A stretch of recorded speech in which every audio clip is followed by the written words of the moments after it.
चौथे सिपारे की सूरत आल इमरान के 17 रुकूअ मां चदाए मुतलाक की विवाएं अल्लाह ताला का दुआ है असां सभी मुसलमान के कुरान मजीद समझण उन ते अमल करण की तौफीक नसीब फरमाए। अज़ीज़ दोस्तों, वो इन खां अॻु अर्ज़ु कयो हो त इस्लामी हिजरी कैलेंडर पहिरियों महीनो बि क़ुर्बानी वारो, पहिरियों महीनो मुहर्रमुल हाम ऐं आख़िरी महीनो ज़ुल्हज जो, मुहर्रम जो महीनो क़ुर्बानी जो महीनो, ज़ुल्हज वारो महीनो बि क़ुर्बानी वारो महीनो। इस्लाम जा समूरा हुकुम इन क़ुर्बानी से वाबस्ता आहिनि। हिते क़ुर्बानी ॾियणी थी पवे, कॾहिं वक़्त जी क़ुर्बानी, कॾहिं पैसे जी क़ुर्बानी, कॾहिं पंहिंजे पाण खे पोइते करे ॿिए खे तरजीह ॾियण वारी क़ुर्बानी, पंहिंजी अहमियत घटाए ॿिए जी अहमियत खे वधाइण वारी क़ुर्बानी, हता के पंहिंजे जान जी क़ुर्बानी, इस्लाम त आहे ई क़ुर्बानी। मुहर्रम हराम जो महीनो जॾहिं बि ईंदो आहे त मीडिया जा जेके ज़रिया वसीला आहिनि, इलेक्ट्रॉनिक मीडिया है, प्रिंट मीडिया है, सोशल मीडिया है, उन ते असांखे तव्हांखे हर माण्हूअ खे सिर्फ़ इहा ई ॻाल्हि ॾिसण में थी अचे त इस्लाम जे अंदरि हिकिड़ो ई शहीद थियो आहे। नबियनि जो नालो आहे, नबियनि जो तज़किरो आहे, न असुल हक़ीक़त खे वाज़े कयो वञे थो। हालांकि हक़ीक़त हीअं आहे, सैयदना हुसैन इब्न अली रज़ियल्लाहु ताला अन्हु आकाए नामदार सरवरे कोरेट सल्लल्लाहु अलैहि वसल्लम जो रते जिगर आहे, ॾोटो आहे। उनजी शहादत वारी अज़मत, उनजे शान ऐं मक़ाम खां कोई इनकार कोन्हे, पर इन जो मतिलबु ईअं न आहे त इस्लाम में शहादत जो वाक़ियो सिर्फ़ हिकिड़ो ई थियो आहे, या इस्लाम जे अंदरि शहीद आहे त सिर्फ़ हिकिड़ो ई आहे। इहो तअसुर ॾियण सां ॼण त ॿियनि उन्हनि भलारनि जे क़ुर्बानी ते पर्दो विधो वञे थो, उनखे लिकायो वञे थो, माण्हुनि जे ज़हननि तां मेटायो वञे थो। जीअं माण्हुनि जे ज़हन ते इहा ॻाल्हि अचे त इस्लाम में जेकॾहिं शहादत जो वाक़ियो थियो आहे त सिर्फ़ हिकिड़ो ई थियो आहे, जेको सैयदना हुसैन इब्न अली जो आहे। असां इन हक़ीक़त खे वाज़े कंदासीं इन मुख़्तसिर वक़्त में त शहीद छाखे चइबो आहे, शहादत छा आहे, कंहिंखे नसीब थींदी आहे, शहीद जो मक़ाम ऐं दर्जो कहिड़ो आहे। इस्लाम जे अंदरि उन्हनि शहीदनि ते नज़र विझूं जिन पंहिंजे जानिन जा नज़राना सिर्फ़ अल्लाह जे रज़ा ख़ातिर अल्लाह जे राह में क़ुर्बान कया, ऐं उन लाइ असां आकाए नामदार सरवरे कोरेट सल्लल्लाहु अलैहि वसल्लम जी सीरत तैयबा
इंद रब्बिहिम युरज़क़ून सतुल तालनहार वक्त इन्हनि खे रिज़्क़ रोज़ी मिले थी। ये कुरान मजीद जे आयत जो तर्जुमो आहे। थोड़ो इन आयत के बारे में मुख़्तसर समझाणी त शहीद दुनिया के ऐश आराम तां हथ खणी, ज़ात बार तां हथ खणी, कारोबार ऐं धंधनि तां हथ खणी, दुनिया के हर शइ तां हथ खणी, हता के पंहिंजे जान तां, पंहिंजे ज़िंदगीअ तां हथ खणी थो छॾे। अल्लाह फरमाए थो जेको दुनिया वारी फानी ज़िंदगी तां हथ खयो, दुनिया जे फानी ऐशनि तां हथ खयो, दुनिया जे फानी आराम तां तो हथ कयो, दुनिया जे फानी ज़ात ऐं ॿारनि तां तो हथ कयो, दुनिया जे आरज़ी कारोबार तां तो जॾहिं हथ खयो आहे त हलिया शहीद आऊं तोखे अहिड़ी ज़िंदगी थो ॾियां। दुनिया जी ज़िंदगी चंद सालनि लाइ आहे, वधि में वधि जेकॾहिं हलंदी 60 साल हलंदी, 70 साल हलंदी, 100 साल हलंदी। यानी दुनिया वारी ज़िंदगी चंद ॾींहंनि लाइ आहे, आरज़ी ज़िंदगी आहे। पर आऊं तोखे हमेशह वारी ज़िंदगी नसीब थो करियां। उहा ज़िंदगी अहिड़ी हूंदी, क़ब्र में बि तूं ज़िंदा हूंदे, हशर में बि तूं ज़िंदा हूंदे, क़यामत जे मैदान में तुंहिंजी जेका ज़िंदगी हूंदी सा ॿियनि वारी ज़िंदगी कोन हूंदी। बल अहया अल्लाह तो फरमाए त दुनिया वारी आरज़ी ज़िंदगी तो कुर्बान कई आहे, दुनिया वारी फानी ज़िंदगी तो कुर्बान कई आहे। ऐं शहीद आऊं तोखे उहा ज़िंदगी ॾियां थो जंहिं ज़िंदगी जो को मिसाल केरु पेश कोन थो करे सघे। इंद रब्बिहिम युरज़क़ून रिज़्क़ रोज़ी तूं दुनिया में बि खाईंदो हुए, पर दुनिया जी रिज़्क़ रोज़ी आरज़ी आहे ऐं दुनिया जी रिज़्क़ रोज़ी हासिल करण लाइ तकलीफ़ करणी थी पवे। तोखे बि मूंखे बि जग जहान खे रिज़्क़ केरु थो रसाए? अल्लाह थो रसाए। पर इहो रिज़्क़ आसानी सां पटी पकाई कंहिंखे बि तयारु थियल कोन थी मिले। हर कंहिंखे महिनत करणी थी पवे। उस्ताद महिनत पियो करे, शागिर्द महिनत पियो करे, ज़मींदार महिनत पियो करे, हारी महिनत पियो करे, सेठ महिनत पियो करे, मज़दूर महिनत पियो करे। जॾहिं इहे सभु माण्हू महिनत कनि था तॾहिं हुननि खे रिज़्क़ रोज़ी मिले थी। ऐं शहीद तुंहिंजे रिज़्क़ रोज़ी जो तरीक़ो उनजो इहो अंदाज़ न हूंदो, बल्कि तोखे पटी पकाई मिलंदी। इंद रब्बिहिम युरज़क़ून रिज़्क़ रोज़ी बि उहा जो दुनिया जी रिज़्क़ रोज़ी रख, 4 कलाकनि खां पोइ उहा बासी थी वञे, उनमें धप थी वञे। रात जो रखियल खाधो सुबुह जो माण्हू न खाईंदो आहे। सभु चवंदो आहे त हीउ पालूथो आहे, हिनखे राति गुज़री वई, हिनखे ॾींहुं गुज़री वियो, हीउ हफ़्ते जी रखियल मानी आहे, असां कोन खाईंदासीं। हीउ 4 ॾींहंनि जो रखियल ॿोड़ आहे, असीं कोन खाईंदासीं। अल्लाह तो फरमाए हीउ दुनिया वारी रिज़्क़ रोज़ी आरज़ी हुई, फानी हुई, जेका पारूथी थी थे वई, ख़राब थी थे वई। लेकिन ऐं शहीद आऊं तोखे अहिड़ी रिज़्क़ रोज़ी ॾींदुसि जेका पटी पकाई हूंदी, मर्ज़ी तुंहिंजी हूंदी, जहिड़ी दिलि तुंहिंजी चवंदी, जहिड़ी ख़्वाहिश तुंहिंजी हूंदी, उन मुताबिक़ तोखे रोज़ी मिलंदी। ऐं रोज़ी बि अहिड़ी जो पारूथी थियण जो सवाल ई कोन्हे। बेहिश्त जी रोज़ी पारूथी थींदी, बेहिश्त जी रोज़ी खटी खारी थींदी, बेहिश्त जी रोज़ी जो रंग बदलबो न। शहीद जो इहो मक़ाम जेको हिन असां वारी फानी ज़िंदगीअ खां मुख़्तलिफ़ आहे। बल अहया इहे जीअरा आहिनि, इहे ज़िंदा आहिनि, इन्हनि खे मोह न चओ।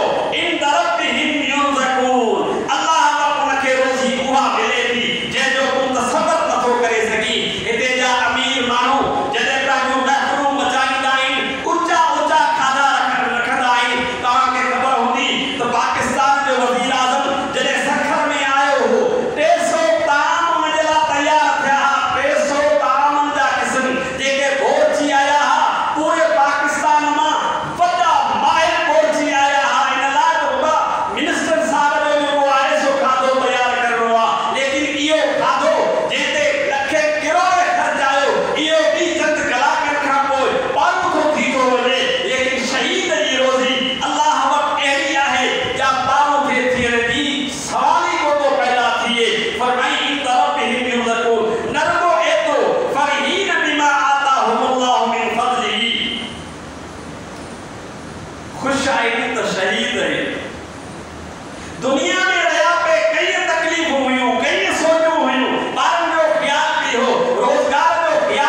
हो, कमाइण जो मसलो भी हो, पेट पालण जी ॻाल्हि बि ही, लेकिन इहे माण्हू जॾहिं शहीद थी करे पंहिंजे जान जो कुर्बान नज़रानो ॾेई करे मूं अल्लाह वटि जॾहिं पहुता त अल्लाह फरमायो हाणे इन्हनि लाइ ख़ुशियूं ई ख़ुशियूं आहिनि, फ़रीहीन ख़ुशियूं ई ख़ुशियूं आहिनि बिमा आताहुमुल्लाहु मिन फज़लिही।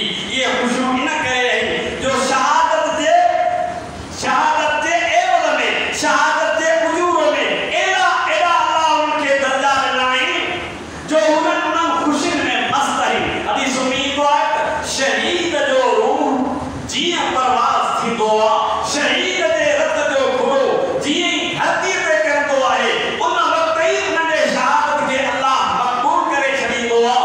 जीअं उन जो रूह परवाज़ थींदो आहे त रूह परवाज़ थियण खां पोइ अल्लाह उनखे बेहिश्त जे सावनि पखियुनि में उन जे रूह खे रहाए थो ऐं अर्श जे हेठां जेके किंदील टंगिया पिया आहिनि, फानोस टंगिया पिया आहिनि, उन्हनि शहीदनि जे रूहनि खे चयो वञे थो ही बेहिश्त थो, घुमो खाओ पियो हलो फिरो जिते दिलि चढ़े, पर तव्हांजी रहाइश कहिड़ी आहे? हिन अर्श जे हेठां ही जेके फानोस टंगिया पिया आहिनि, ही किंदील टंगिया पिया आहिनि, इहा तव्हांजे रहाइश जी जाइ आहे।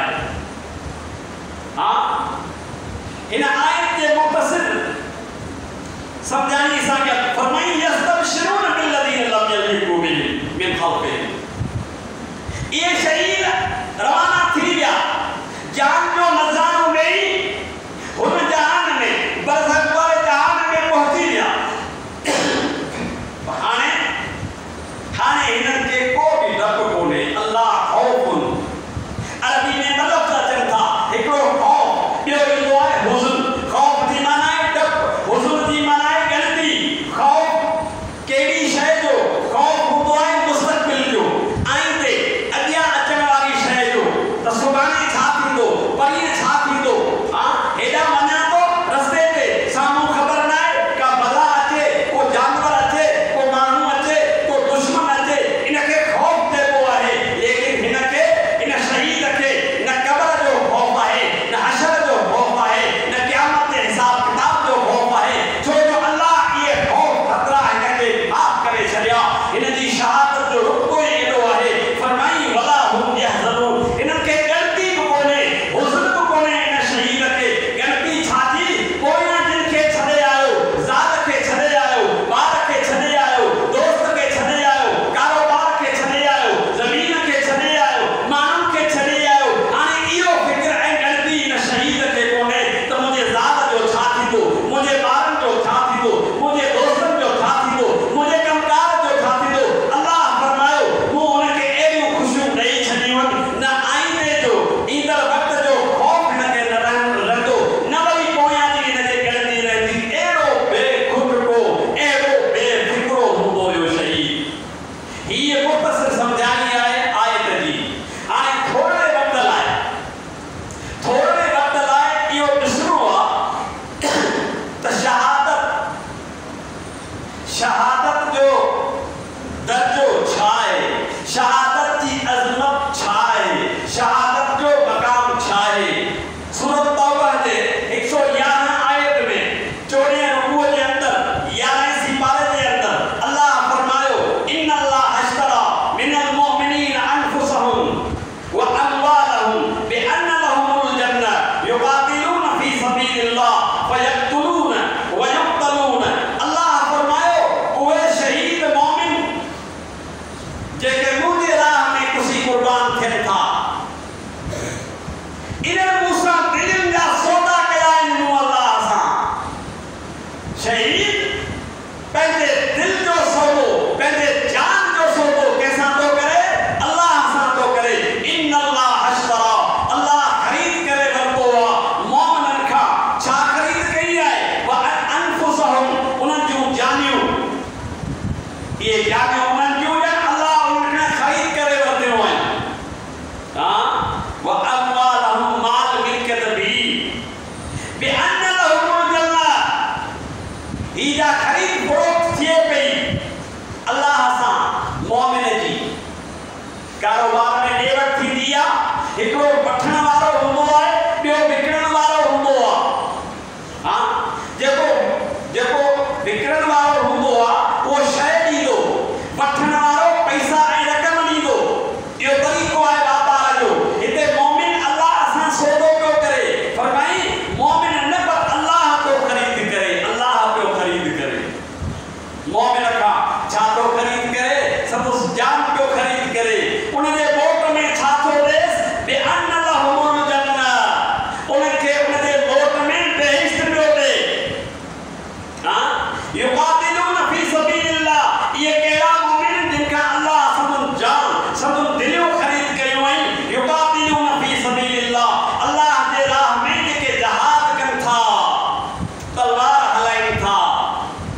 फयक़्तुलून वयुक़्तलून, पोइ अल्लाह जे राह में जहाद करण वारा दीन जे ख़ातिर, पंहिंजे मफ़ाद लाइ न, मुल्क खपाइण जे हवस लाइ न, सिर्फ़ दीन जे ख़ातिर जेको जहाद कनि पिया, पोइ उन्हनि जूं मसरूफ़ूं आहिनि। जे खटे विया, इन लड़ाई में फतह थी वई त इहो मोमिन गाज़ी आहे। पर जेकॾहिं मोमिन इन में क़त्ल थी वियो त पोइ उहो शहीद आहे। गाज़ी भी कामयाब, शहीद भी कामयाब। वादन अलैहि हक़्क़न फी तौरात वल इंजील, अल्लाह फरमायो हिननि असां सभु वटि इहो तार जो हिननि अल्लाह खे पंहिंजूं दिलियूं ॾेई छॾियूं, अल्लाह उन्हनि जूं जानियूं ख़रीद करे छॾियूं। इहा ॻाल्हि नरमो क़ुरान में आहे, बल्कि इंजील में बि आहे, तौरात में बि आहे।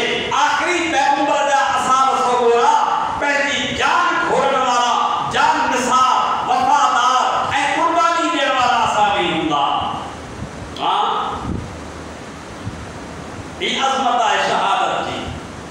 शहादत जी अज़मत जो वरी ॿियो मिसाल जो आका ऐं नामदार सरवर कौन सल्लल्लाहु अलैहि वसल्लम नबूवत ऐं रिसालत जे मक़ाम जा, नरमो नबूवत ऐं रिसालत जो मक़ाम, पर सरदार ऐं रसूलनि जा, इमाम ऐं नबीअनि जा मक़ाम छा आहे, दर्जो छा आहे, जो क़ुरान मजीद में 4 इनाम याफ़्ता जमाअतूं अचनि थियूं।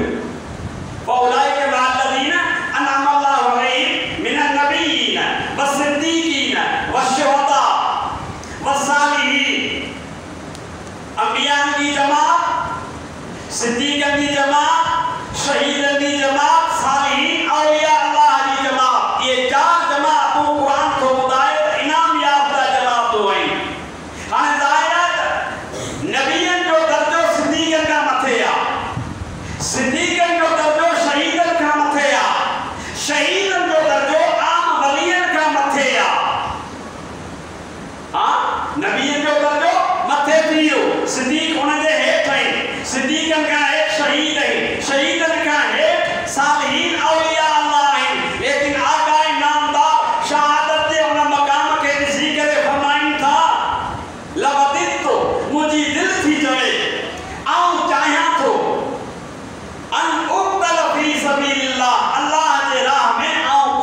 मां कोड़ी जो तक महसूस थिए तो शहीद के एतरी तकलीफ थिए थी इहो ही सबब है जो हज़रत उमर फारूक रज़ियल्लाहु तआला अन्हु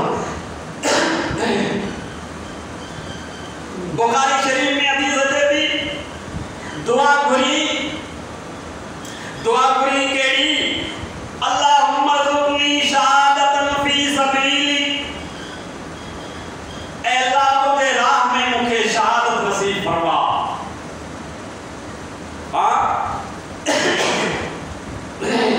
वजअल मौती फी बलद रसूली रब साईं या शहादत के अज न हुजे मुझी तमन्ना है त इहा शहादत भी मुझे हबीब अरबी सच्चो सल्लल्लाहु अलैहि वसल्लम के शहर में नसीब थी ये तमन्नाओं ये दुआओं मन घुरियो है ही शहादत की अजमत है ऐ खुद शहीद लफ्ज़ जी माना छा है शहीद लफ्ज़ जी माना छा है शहादत लफ्ज़ जी माना छा है थोड़ी इहा मुज़ात थी वञे अॻियां थोरो पंहिंजे मक़सद वारी ॻाल्हि शहीद अरबी लफ्ज़ है शहीद जी माना मशहूद इस्म मफ़ऊल में थिए थी तो उते उन जी माना है मशहूद लहू बिल जन्ना शहीद उहो आहे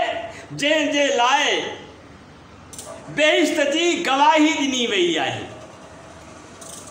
हाँ कुरान मजीद में 11 आयत में पढ़ियोसीं जो अल्लाह तो फरमाए तो अल्लाह मूं बेहिश्त लिखी छॾियो आहे शहीद उहो आहे जंहिंजे लाइ बेहिश्त जी गवाही ॾिनल आहे हाँ ऐं शहीद जी माना शाहिद जे लफ़्ज़ में बि अचे थी शाहिद जी माना लिअन्नहु हय्युन इंदल्लाह हाज़िर हू अल्लाह जे साम्हूं ज़िंदह आहे हाज़िर आहे मौजूद आहे हाँ शहादत जा अंतर ॿ रुतबा आहे हिकिड़ी आहे शहादत कुबरा ॿी आहे शहादत सूरा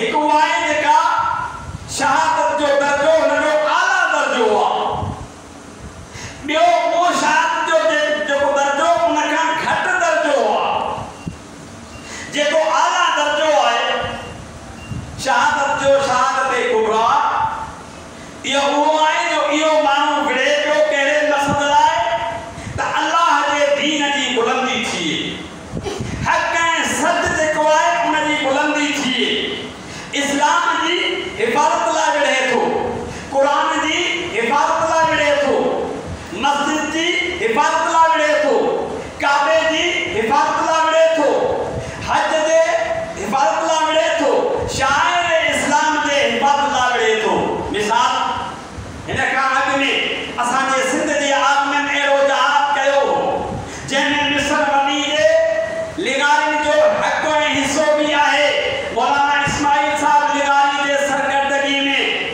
लुहारी में जेको हज मल्हायो पियो वियो इन जुड़तू हज जे मुक़ाबले में मौलाना इस्माइल साहब लिगारी हितां खां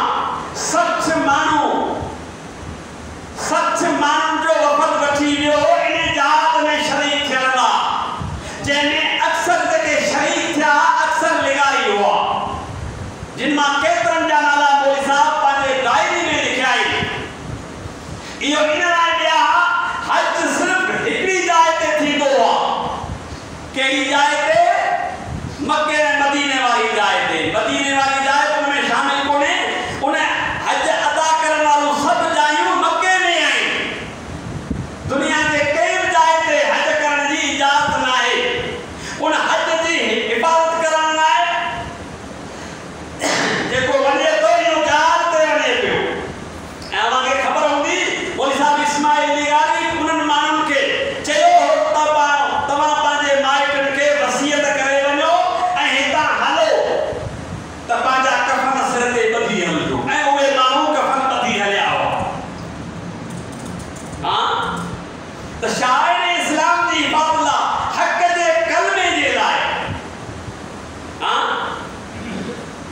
तो बाबा हक गाल ही है असी उन जो पासो वठंदासी उन लाइ जहाद करे तो पिया शहादत कुबरा है पर बी वरी शहादत सुगरा है।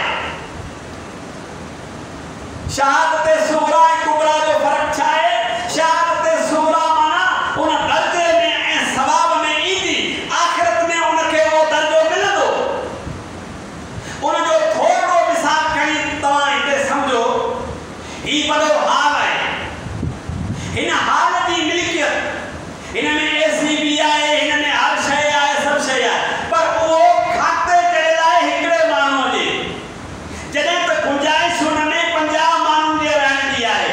हाणे इहो माण्हू जंहिंजे हेॾे सारे हाल में 30 माण्हू ॿियारा आयो वेठो आहे, एसी जो मज़ो जहिड़ो उन असुल मालिक खे अचे थो, जेको उनजे कमरे में रहियो पियो उनखे बि अचे पियो, खाधो जहिड़ो ऊचो हू खाए पियो, ॿिया बि खाइनि पिया। त असुल शहीद हू आहिनि ऐं ही दर्जे में शहीद आहिनि। उहे कहिड़ा आहिनि? वबा वायरस हलंदो आहे, अहिड़ी का बीमारी हुजे उन में मरी वञे, ॿुॾी मरे, इहो बि शहादत जे दर्जे में आहे। हा, पेट जी बीमारी, दस्त जुलाब थी विया, सूर पइजी वियो, उन में हमला मरी वियो, इनखे बि शहादत जो दर्जो ऐं सवाब मिलंदो।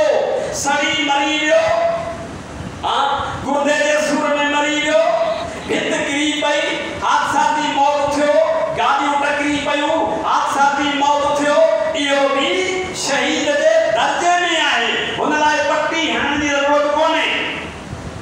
असां वटि वरी हिते आहे त नालो मशहूर किजे, अख़बार में ॾिजे, तख्तियूं हणाइजनि, फलाणो शहीद। बाबा शहीद जो रुतबो ऐं दर्जो न को आऊं थो ॾेई सघां, न को तूं थो ॾेई सघीं, हीअ अलाह जी मर्ज़ी आहे, कंहिंखे ॾे थो कंहिंखे नथो ॾे। इहा ॿी ॻाल्हि आहे त असां वटि सियासतूं हलनि थियूं, पोइ कॾहिं ॻाल्हो असां वटि शहीद आहे। ईमान हुजेसि न हुजेसि, किरदारु कहिड़ो आहे, शहीद आहे। उहो असां वारा छोकिरनि हुन राजा ॾाहिर खे तूं शहीद आहे, अलाह जा बाना हू त मुस्लमान ई कोन्हे। हिन लाइ शहादत लाइ ईमान शर्त आहे, ईमान शर्त आहे। हा, जंहिंजो ईमान ई कोन्हे, जंहिंजो दीन इस्लाम आहे ई कोन, उहो हिंदू आहे, ब्राह्मण आहे, ॿी का शइ आहे, उनखे यानी शहीद जो रुतबो कीअं था ॾियो? शहीद त आहे ई तॾहिं जॾहिं मुस्लमान हुजे। यूनिवर्सिटी में वञो तव्हांखे ख़बर पवंदी, वॾा बोर्ड लॻिया पिया आहिनि, राजा ॾाहिर शहीद रहमतुल्लाह अलैह। हाणे हुन ते केरु मथो पाराइण वञे यूनिवर्सिटी में, केरु सम्झाए हिननि खे? पर असुल हक़ीक़त आहे त शहीद लाइ ऐं शहादत लाइ ईमान ज़रूरी आहे। हादसाती मौत थी वियो, शहीद जे दर्जे में आहे। औरत कॾहिं वियम में मरी वई, गुज़ारे वई, मसलो वियम जो हो, त इनखे बि शहीद जो दर्जो ऐं रुतबो मिलंदो। का छोकिरी कुंवारी हुई, माइटनि कोन परणाई, उनजो हक़ अदा न कयूं, कुंवारी रहिजी वई, तव्हांजो गुज़ारे वई, तव्हांजो गुज़ारे वई, पर हुन पंहिंजो सतें सील बचायो, पोती पाक रखी, हुन पंहिंजी इज़त पंहिंजी सलामत रखी, इन नमूने सां हुन हू गुज़ारे वई, त उनखे दर्जो बि शहीद वारो मिलंदो, उनखे सवाब बि उहो साॻी मिलंदो। इहो आउं पंहिंजो कोन थो ठाहियां, मुअत्ता इमाम मालिक उनजे हदीस जो किताब आहे, उनजो किताबुल जनाइज़ जुल्द पहिरियों खोलियो, उन में इहे हदीसूं आहिनि। ऐं अहिड़ी तरह सिल जी बीमारी, बुखार जी बीमारी, हा, उनखां सवाइ पंहिंजे माल जे हिफ़ाज़त में, पंहिंजे जान जे हिफ़ाज़त में, पंहिंजे इज़त खे बचाईंदे, दुश्मन हमलो करे आयो, चोर अंदरि घिड़ी आया, पंहिंजे माल जे हिफ़ाज़त में उन्हनि चोरनि खे मोहन ॾेई, धाड़नि खे साम्हूं थियो, पंहिंजी इज़त बचाइण लाइ, पंहिंजी जान बचाइण लाइ जेको मारिजी वञे उहो बि शहीद आहे। हा, ऐं कंहिं हक़ जे बचाइण में, कंहिं माण्हू जो हक़ आहे, केरु नथो ॾे, हल बाबा कोई वठी थो ॾियां, साम्हूं हाथा पाई थी पई, माण्हू मरी पियो, जी त ही हक़ ते हो, इन करे हिन खे दर्जो शहीद वारो मिलंदो। हां या के बादशाह कंहिंखे बेगुनाह माराए छॾियो, इहो शहीद आहे। या कंहिं ठारींदड़ जानवर उनखे खाधो, कुतो आहे, बगड़ आहे, शींहुं आहे, अहिड़ो को नाक खाई ॾिठो, हां त इहे शहीद जे दर्जे ऐं रुतबे में अचनि था। त मुआज़ पे कयो त शाद तमामु अज़मत वारो मक़ाम ऐं दर्जो आहे। हां इन करे थोरी नज़र इन ॻाल्हि ते विझूं त हुज़ूर अकरम सल्लल्लाहु अलैहि वसल्लम जे दौर नबूवत में कुल 256 शहीद आहिनि। कुल 256 शहीद आहिनि हुज़ूर करीम सल्लल्लाहु अलैहि वसल्लम जे मौजूदगीअ में। आउं सिर्फ़ उनजी लिस्ट पढ़ंदुसि। हां सभ खां पहिरियों शहीद जेको मर्दनि में थियो आहे सो आहे बीबी खदीजा जो अॻूणो पुटु, जेको उनखे अॻी मुड़ुस न हो, ज़ैद बिन अबू हाला उनजो नालो आहे। ही उहो असहाबी आहे जंहिंखे अबू जहल लोही शीख मथे में हणी शहीद कयो हो। इस्लाम जे अंदरि मर्दनि मां ही पहिरियों शहीद आहे। ऐं अहिड़ी तरह इस्लाम जे अंदरि औरतुनि में पहिरीं शहीद जेका मके में थी आहे बीबी सुमैया हज़रत यासिर बिन अम्मार साहबी जी मां। ही उहा औरत आहे जंहिंखे अबू जहल बर्छी हणी नाज़ुक जाइ ते शहीद कयो हो। हुज़ूर साईं जो ज़मानो आहे, ही मक्की दौर आहे। अहिड़ी तरह बदर जे मैदान में 7 हिजरी जे अंदरि हुज़ूर करीम सल्लल्लाहु अलैहि वसल्लम जे मौजूदगीअ में 14 सहाबी शहीद थिया। उहद जे मैदान में 3 हिजरी में हुज़ूर साईं जे मौजूदगी में 70 सहाबी शहीद थिया आहिनि। ऐं उन्हनि 70 सहाबियुनि में हिकु सहाबी हुज़ूर करीम सल्लल्लाहु अलैहि वसल्लम जो चाचो आहे, सैयदना अमीर हमज़ा रज़ी अल्लाहु अन्हु। इहो उहो सहाबी आहे जंहिंजे हर उज़्व खे कटियो वियो आहे, उनजी ज़ुबान खे कटियो वियो आहे, उनजे दिलि खे कटियो वियो आहे, उनजे जिगर खे कटियो वियो आहे, उनजो उज़्व फार कयो वियो आहे, नक वठियो वियो, कन वठियो वियो, चप वठिया विया, का शइ हुनजी सलामत कोन छॾी वई। आकाए नामदार सरवर कोन्हनि सभु सल्लल्लाहु अलैहि वसल्लम सब सैरानीअ जी बीठा सूरत हाल गुरबत जी इहा हुई जो कफन मौजूद कोन हो। 2 सालनि सगोरनि मां कद क़यामत में ढिघा हा। हज़रत मुसाब बिन उमैर, हज़रत सैयदना अमीर हमज़ा रज़ी अल्लाहु ताला अन्हु जेके चादरूं कफन लाइ आयूं हुयूं, हज़रत अमीर हमज़ा खे कफन जे हिसाब सां जेका चादर उठाई वई उहा चादर नंढी थी पई, हुनजो कद वॾो थी वियो। जेकॾहिं छिकियो थे मुंहं वारे पासे खां त मुंहुं त ढकिजी थो वियो, पेर उघाड़ा थी रहिया। पर जेकॾहिं पेरनि वारे पासे खां उहा चादर छिकियो थे मुंहुं उघाड़ो थी थिए वियो। पोइ असाबनि सगोरनि पुछियो आकाए नामदार खां त साईं हाणे छा कयूं? पाण फरमायूं त मुंहं वारे पासे खां इहा चादर ॾेई छॾियो, पेर उघाड़ा ई आहिनि, उते गाह ॾेई दफ़न करे छॾियो। सैयदना अमीर हमज़ा खे कफन ॾेई जॾहिं खयों खयण वक़्तु उहद जबल उनजे जनाज़े सां गॾु उथियो पिए। आकाए नामदार सरवर कोन्हनि सल्लल्लाहु अलैहि वसल्लम फरमायो त मुंहिंजे चाचे जो जनाज़ो इते ई रखो। उहद पहाड़ ते थो जंहिंजो रत मुंहिंजे सीने ते किरियो आहे। क़यामत जे ॾींहुं आउं इन लाइ गवाह बंदुसि, आउं नथो चाहियां त अमीर हमज़ा जो जनाज़ो मूंखां परे थिए। इन करे उन ई जाइ ते दफ़न कयो वियो। सैयदना अमीर हमज़ा खे जेको अल्लाह जे बारगाह मां लक़ब मिलियो हो, उहो लक़ब मिलियो हो सय्यदुश शुहदा। शहीद थींदा विया दुनिया में, असहाबनि में थिया, ताबईन में थिया, तबा ताबईन में थिया। जेसिताईं इस्लाम बाक़ी आहे, जेसिताईं दीन बाक़ी आहे, शहीद थींदा रहंदा। पर इन्हनि सभिनी शहीदनि जो सरदार केरु? अमीर हमज़ा। ऐं इहो लक़ब अल्लाह जे बारगाह मां उनखे मिलियो। इहो उहद जे मैदान ते 3 हिजरी में जेका लड़ाई थी हुई 70 शहीद थिया आहिनि। ऐं उन खां पोइ 4 हिजरी में खंदक वारी लड़ाई जेके अहज़ाब जी लड़ाई सलीम था हुज़ूर साईं जे मौजूद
3 हिजरी में।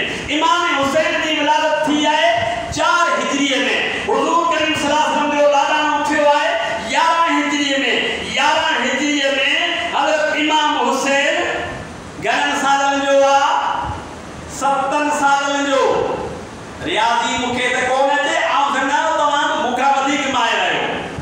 11 हिजरी में हज़रत इमाम हुसैन जी जमाल घणी आहे? 7 साल। ऐं जॾहिं बीबी फातिमा 6 महीननि खां पोइ गुज़ारे वञे थी, हज़रत इमाम हुसैन जी जमाल आहे 7.5 साल। हज़रत अबू बकर सिद्दीक़ जी वफ़ात 13 हिजरी में थिए थी, उन जी जमाल आहे 9 साल। ऐं हज़रत उमर फारूक जी शहादत 23 हिजरी में थी आहे, उन वक़्तु हज़रत इमाम हुसैन जी जमाल आहे 19 साल। आउं तव्हां खां सवाल थो पुछां, 19 सालनि जो हज़रत इमाम हुसैन खिलाफत उमर फारूक जी आहे।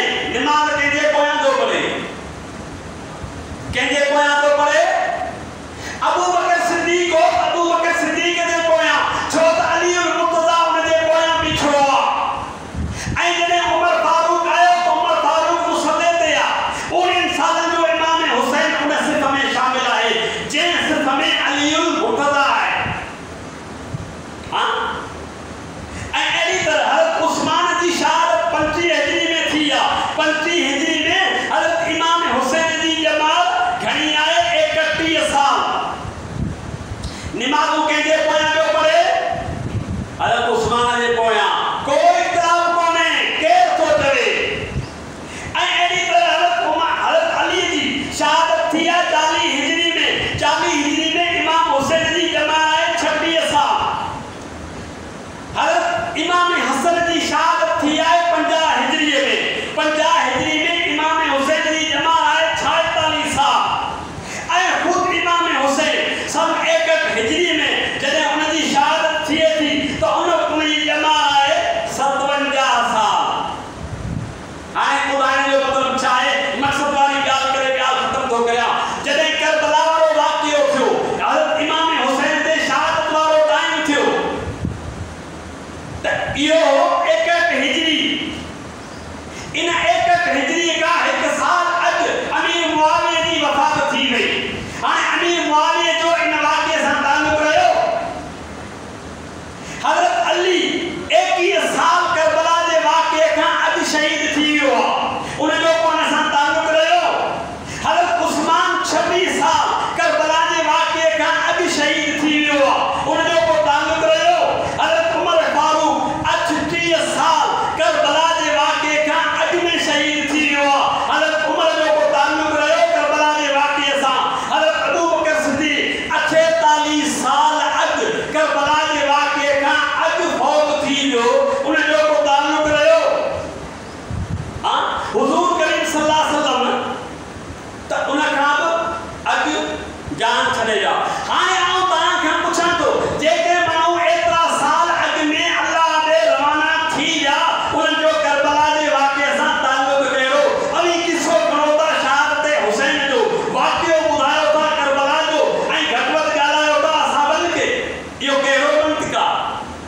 इहो कहिड़ो दीन आहे? इहो कहिड़ो तरीक़ो आहे? इहो कहिड़ो अकुल आहे? ख़ुदा रा कुझु पंहिंजे दिमाग़ ते सोचियो। एतिरो त को दुनिया चरी कान थी वई आहे। इन करे जेको मुस्लमान आहे, क़ुरान खे मञण वारो, हदीस खे मञण वारो, आका इनामदार सरवर कोइन सल्लल्लाहु अलैहि वसल्लम जे फरमान खे मञण वारो आहे। आउं सम्झां थो कॾहिं हुन जे ज़ुबान तां अहिड़ी शइ कोन ईंदी। ही त असाब सगोर आहिनि। आम माण्हू जे बारे में असांखे हुकुम आहे त कंहिंजी गिला न करियो। हा साईं, इन करे आउं इहो जेको अर्ज़ु कयमि सिर्फ़ु इन लाइ कयमि त मुहर्रम अचे थो। असाबनि सगोरनि जे बारे में के माण्हू बेसमझाई बेअकुली आहे, उन्हनि खे हक़ीक़त जी ख़बर कोन्हे त मसइलो छा हो। इन करे असाबनि सगोरनि खे को बि घटि वधि न ॻाल्हाए, सभिनी जो एहतराम रखो। सभई भला आहिनि, सभई अखियुनि जा नूर आहिनि। अलाह ताला असांखे इहा सम्झ नसीब फरमाए।